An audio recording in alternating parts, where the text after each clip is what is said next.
Howdy folks, hope you all had a good weekend. Welcome to another episode of Mingles with Jingles. So I had an interesting weekend.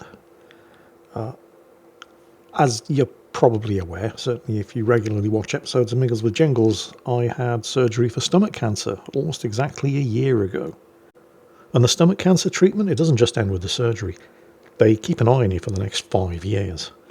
Which means on Saturday night, of all times, I had to go back to the hospital for a CT scan.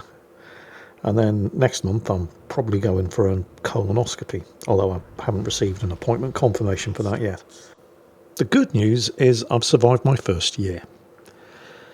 And I saw some alarming statistics, because only 50% of people with stomach cancer survive their first year after diagnosis. Which doesn't seem very good, but that's for everybody with stomach cancer, with all different kinds of stomach cancer, stage 1, 2, 3 and 4. Only 20% of people with stage 4 stomach cancer survive their first year after diagnosis, and basically nobody with stage 4 stomach cancer survives the first 5 years after diagnosis. People with stage 1 stomach cancer, which is what I had, after surgery and diagnosis, have a 75% chance of surviving their first 5 years. So that seems pretty good. Except it also means that people with stage 1 stomach cancer, which is what I had, caught it nice and early while it was still in stage 1, I underwent successful surgery, and there are all kinds of things that will affect your survival rate. Primarily the stage of cancer when it was diagnosed. Like I said, for me it was stage 1, so that's good. Also your general fitness and lifestyle is going to affect the survival rate as well, if you have other health conditions. And while, yes, I know, I do have diabetes, and I did just have a heart attack, it really hasn't been a very good year. Bowel cancer, hypertension, diabetes, heart attack. I just haven't had a stroke yet. But in that year, I've radically changed my lifestyle. I've changed my eating habits. I've cut sugar almost completely out of my diet. I have stopped smoking. Instead of having everything delivered to the house, I'm getting exercise now by actually going to the store on my own 2 feet and carrying all of my groceries back to the house. So I've made lots and lots of positive changes. And despite all of that, even after having just the type 1 cancer, successful surgery, remove minimal amounts of my bowel, I've got to keep my arsehole. I'm not shitting into a bag for the rest of my life. I'm living and eating healthily. There's still a 25% chance that I'm gonna die.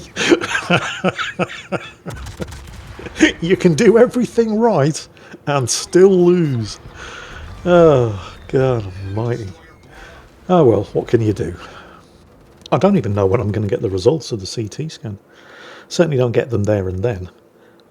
They nearly screwed it up, by the way. I turned up at the hospital, and again, this was at 6 p.m. on a Saturday night. Saturday, by the way, my only day off. I get 1 day off a week, and I had to spend Saturday night sitting in a hospital waiting room. And they almost sort of forgot that I was there. I mean, they didn't actually forget that I was there. They knew that I was turning up at 6 p.m.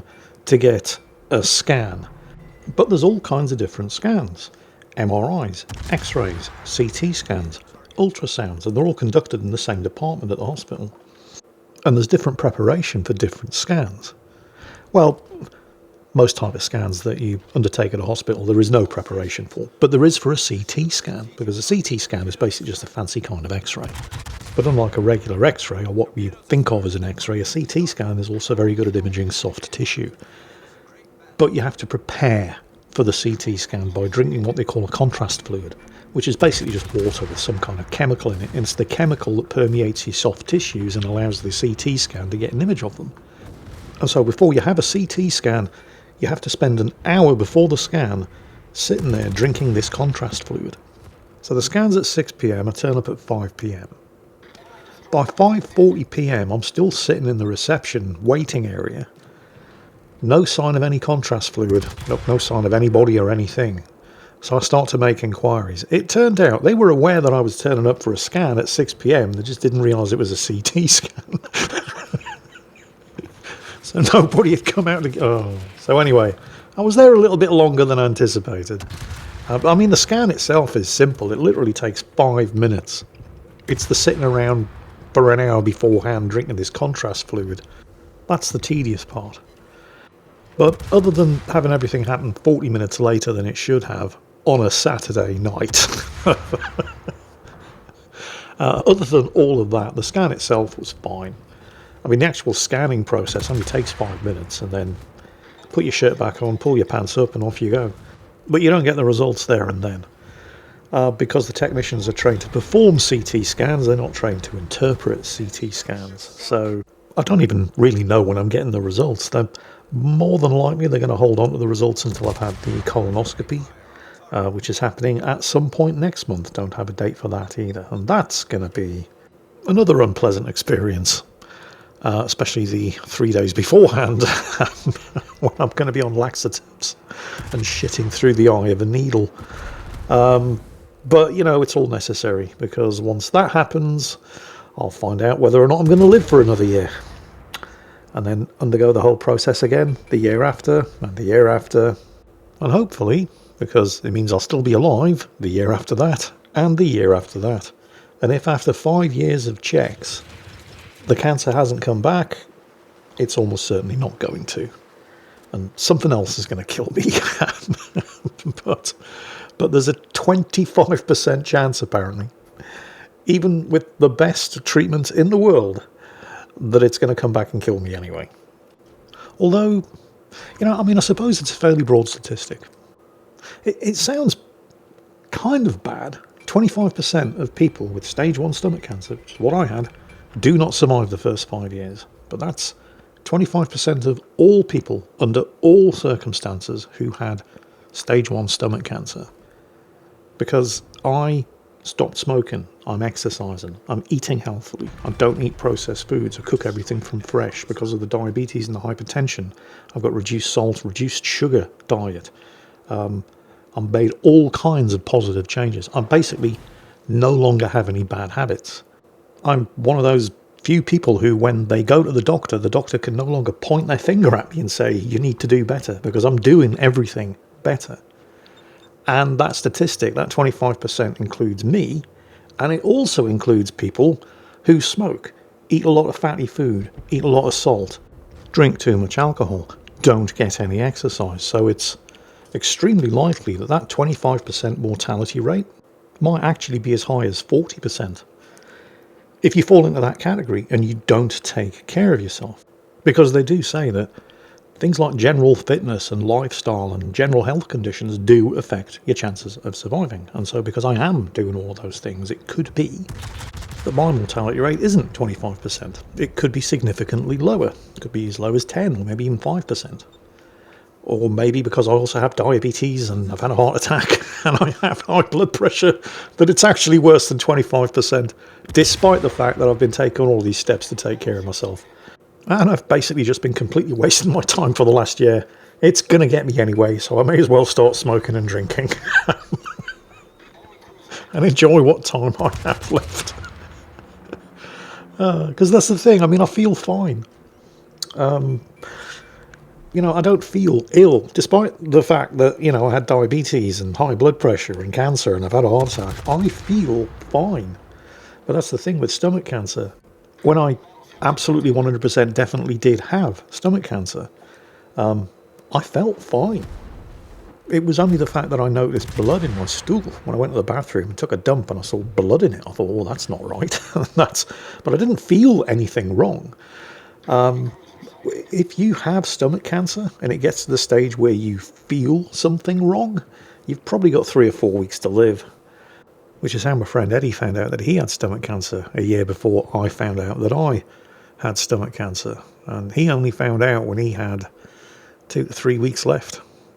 Once you start feeling the physical symptoms, it doesn't mess around. It takes you fast. Well, fast-ish. But 2 to 3 weeks of suffering is still, yeah, nobody deserves to die like that. Wow, this is a happy episode of Mingles with Jingles, isn't it? It's the thing, though, it weighs on your mind.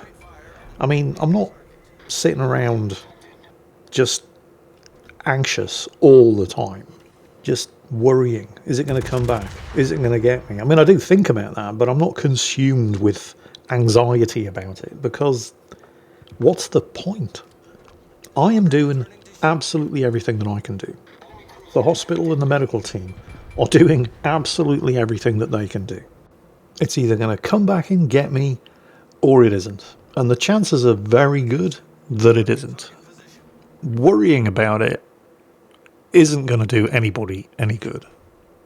So I don't really worry about it most of the time. But I'd be lying if I said I don't worry about it some of the time. Sometimes it does all get a little bit too much. And this weekend has been one of those times because, hospital, CT scan, checking for a return of the cancer. So it's kind of been at the forefront of my mind this weekend. But when I say it gets a bit too much, I mean, I'm not talking about curling up in a ball on the bed and turning the lights out and sobbing myself to sleep. I get a bit concerned. I have a beer and a whiskey on an evening instead of just having a beer or a whiskey with my dinner. I mean, you need to remember, I'm Generation X, right? We don't do panicking and worrying. We're a fairly practical generation. We tend to just get on with things. We're not the generation that feels some kind of urgent need to express our feelings all over social media because somebody just happened to assume our gender while they were packing our groceries at the supermarket. We're the last generation whose attitude to dealing with problems boiled down to one or two things. Either fix it or ignore it and hope it goes away. Which isn't necessarily a healthy thing, because the whole ignoring it and hoping it goes away thing is basically what killed my friend Eddie when he had bowel cancer. Although Eddie wasn't technically Generation X, so he gets a pass where that's concerned. But when I say fix the problem or ignore it and hope it goes away, I mean first try to fix the problem. If the problem's fixable, you fix it. If it's not fixable, ignore it and hope it goes away. But you don't worry about it because there's no point. You try to fix it. It turned out to be unfixable. At that point, it gets filed under the category of something that you just have to learn to live with. What you certainly don't do is waste your or anybody else's time by farming sympathy and whining about it like a little bitch. And even as I'm saying that, I realise that there's somebody out there right now, fingers on the keyboard, typing in the comments, and yet here you are, Jingles, whining about it like a little bitch. Because it's the internet, somebody's going to do it. It is as inevitable as death and taxes, to which I can only offer one of two possible potential replies. The first being, if you think this is whining, you've clearly never been on Twitter. And the other potential response being, yes, all right, Bruce, I will, as they say, harden the fuck up, because you're probably Australian, and you're just being funny.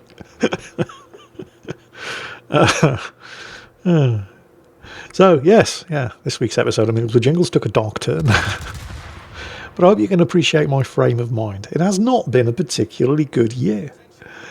I mean, 1 year ago, I wasn't on any medication. I felt absolutely fine. I was living the dream. Eating rich food whenever I wanted, whatever I wanted, smoking, drinking. Living the life without a care in the world.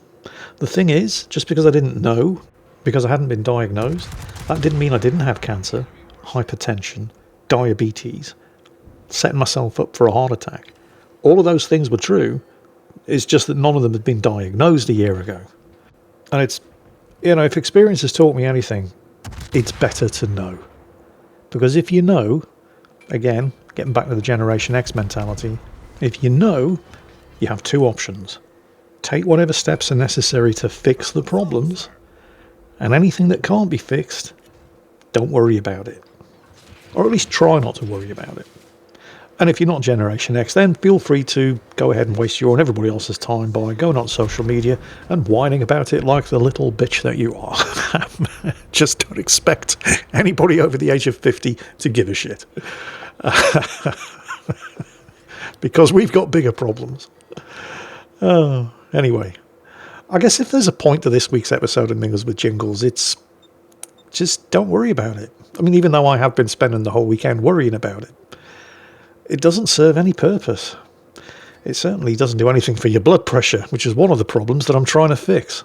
So I really do need to stop worrying about it, because I'm either going to be fine or I'm not. And the chances are overwhelmingly good that I am going to be fine. I'm doing everything that I possibly can. The medical team at the hospital are doing everything that they possibly can. I'm probably going to be fine. Probably. And if I'm not, there's nothing that I or anybody else can do about it. So I do apologise if this week's episode of Mingles with Jingles is coming across as being something of a sympathy farm. That's certainly not the intention. And if that is the impression that you're getting, then I guess I should take the advice of my Australian friends, make myself a concrete sandwich and harden the fuck up. Because whinging about it isn't doing anybody any good. Anyway, I guess that's it for this week. I won't say I hope you enjoyed it, because the subject matter got kind of dark, kind of fast. But at least I hope it's given you something to think about. And if you are of a certain age, maybe start changing your lifestyle habits a bit so you don't end up making this video yourself 5 years from now. And as always, take care, and I'll catch you next time.